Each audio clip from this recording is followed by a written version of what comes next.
Welcome to Cryptic Mystic Vault, where we unravel the secrets of ancient mysteries, a vast expanse of grassland stretching from Eastern Europe to Central Asia.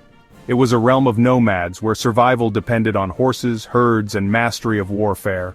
From this crucible emerged the Cumans, a Turkic nomadic group destined to leave their mark on history. The Cumans rose to prominence in the 11th century. They replaced the Pechenegs as the dominant force on the Pontic-Caspian steppe. Their confederation stretched from Eastern Europe to present-day Kazakhstan. The Cumans were known by many names. The Rus called them Polovtsy. Islamic sources referred to them as Kipchaks. In Western Europe, they were known as Cumans. This reflected their wide reach and impact. The steppe was not just their home, it was a highway. It was a conduit for trade and cultural exchange between East and West. The Cumans, strategically positioned on this route, became key players in the economic and political landscape of the medieval world. Their control of trade routes brought them wealth, but it also brought them into conflict. They raided their settled neighbors. Byzantium, Hungary, Bulgaria, and Kievan Rus all felt the sting of Cuman raids. However, the Cumans were not simply destructive, they were pragmatists. They readily formed alliances. They served as mercenaries in various armies. This complex interplay between raiding, trading, and warfare defined the Cuman relationship with the settled world. The Cumans were a force to be reckoned with. They were masters of mounted warfare. Their mastery of the composite bow was legendary. Their tactics, based on speed, mobility, and devastating hit-and-run attacks, made them a fearsome enemy. For centuries, the thunder of Cuman hooves echoed across the steppes. They left a trail of both destruction and influence in their wake.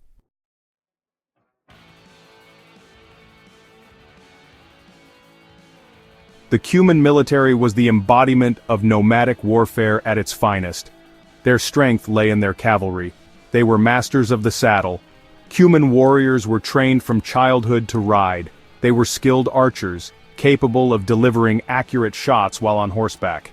Their preferred weapon, the composite bow, was a masterpiece of engineering. Made from layers of horn, wood, and sinew, it could launch arrows with incredible force and accuracy. This allowed them to harass enemies from a distance. Cuman tactics revolved around speed and maneuverability. They avoided pitched battles. Instead, they favored hit-and-run attacks.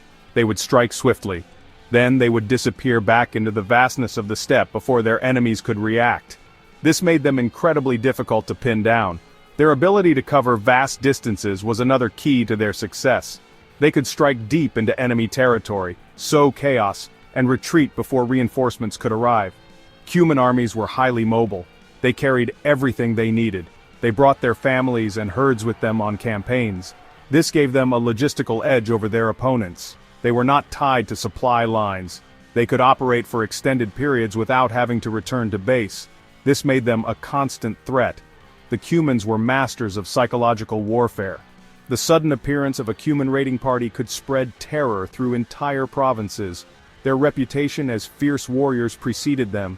This often demoralized their enemies before a single arrow was even fired.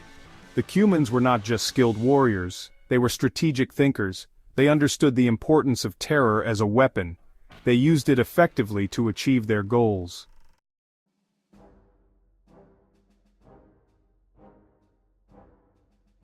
The Cumans cast a long shadow over Eastern Europe. Their presence was felt from the walls of Constantinople to the forests of Rus. Their raids were legendary. They targeted wealthy settlements and trade routes, carrying off loot and captives. Byzantium, weakened by internal strife, proved particularly vulnerable to Cuman incursions. The Cumans exploited this weakness. They launched devastating raids into Byzantine territory. They even threatened Constantinople itself. Cuman influence extended beyond raiding. They were adept at playing different factions against each other. They forged alliances with and against the Byzantines, Hungarians, and Rus, depending on the political climate. Their military skills were highly sought after. Cuman mercenaries fought in the armies of all the major powers in the region. They played a key role in shaping the military balance of power in Eastern Europe. The Cumans' impact on Kievan Rus was particularly profound. Cuman raids disrupted trade and weakened the Rus' princes. The Cumans were a constant threat. They forced the Rus to adapt their military tactics. The need to counter the Cuman threat contributed to the rise of powerful principalities like Vladimir Suzdal. They were better able to resist the nomadic onslaught. Cuman influence was not always destructive. They were also agents of cultural exchange. Their nomadic lifestyle facilitated the movement of goods and ideas across the Eurasian steppe. They brought with them influences from the east. These included new technologies, artistic motifs, and even culinary traditions. The Cumans' presence left an enduring mark on the cultural landscape of Eastern Europe. This is evident in everything from place names to folklore.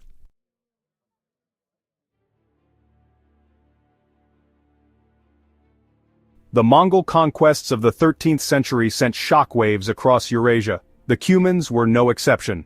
Faced with the Mongol armies, many Cuman tribes fled westward. They sought refuge in Hungary. King Bela IV granted them asylum. The arrival of the Cumans was not without its challenges. Despite tensions, they proved valuable in defending against the Mongols. Imagine a world where the Cumans did not rise to power in Eastern Europe.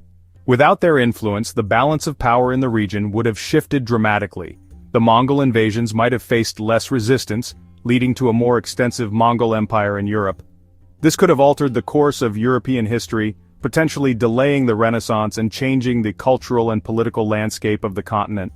The absence of Cuman integration into Hungarian society might have also led to a different ethnic and cultural composition in Hungary, affecting its development and alliances in the centuries to come. The rich tapestry of cultures, traditions, and innovations that the Cumans brought with them would be missing, leaving a void in the historical narrative of Europe. It is fascinating to consider how one group's rise to power can have such far-reaching consequences, shaping the destiny of nations and the lives of millions. The Cumans, through their resilience and adaptability, left an indelible mark on history, one that continues to be felt to this day. Thank you for watching, and don't forget to like, share, comment, and subscribe for more explorations into the symbols that shape our world.